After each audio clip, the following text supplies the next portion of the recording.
going to talk about value. Value is what we get from the products and services that we buy from companies. So it's not just we have the toy or the car or something, it's the experiences that we get out of it, or it's the value that we get from it that really is what's important to us for making that purchase or that investment. So some of the values we're going to talk about are experience, convenience, we'll talk about luxury like cars, and we'll talk about popular like clothes. So a good example of an experience is going to see a movie. If you go see a movie with some friends, and it's a fun, exciting movie, then you come out of there and you had a great time, you had a great experience for a couple of hours.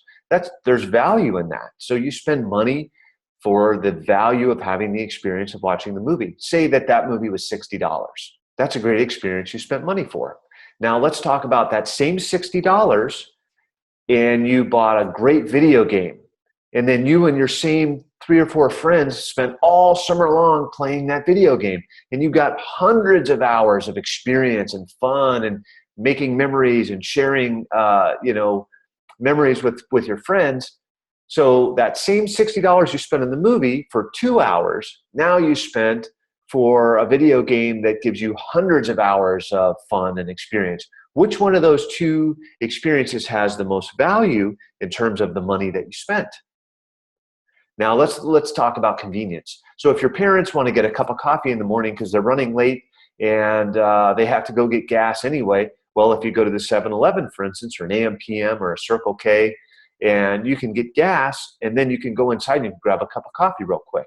So that actually saves time. Convenience stores have everything really up close to the front of the store, so even if it's milk or diapers or something like that, you can get in and out of there in a couple of minutes. Whereas if you have to go all the way into the back of the grocery store to get milk, it's going to take a long time to get out of there. It's not very convenient.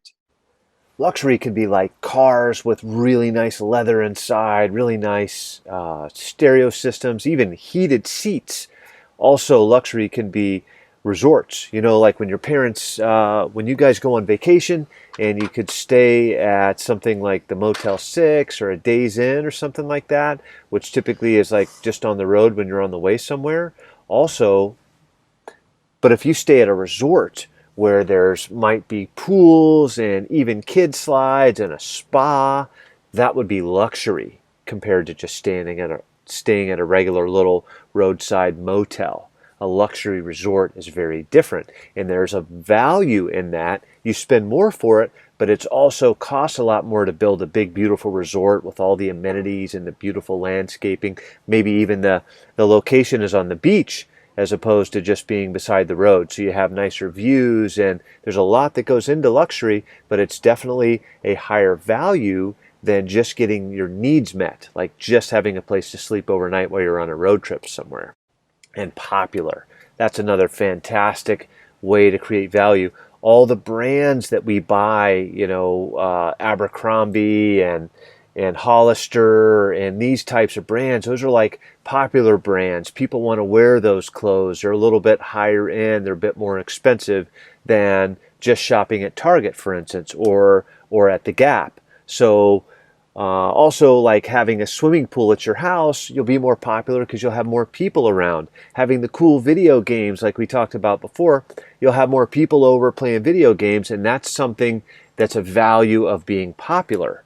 So wearing the cool latest shoes to school or wearing the best, coolest outfits to school, that sort of stuff, that helps you be popular, and there's a value in that.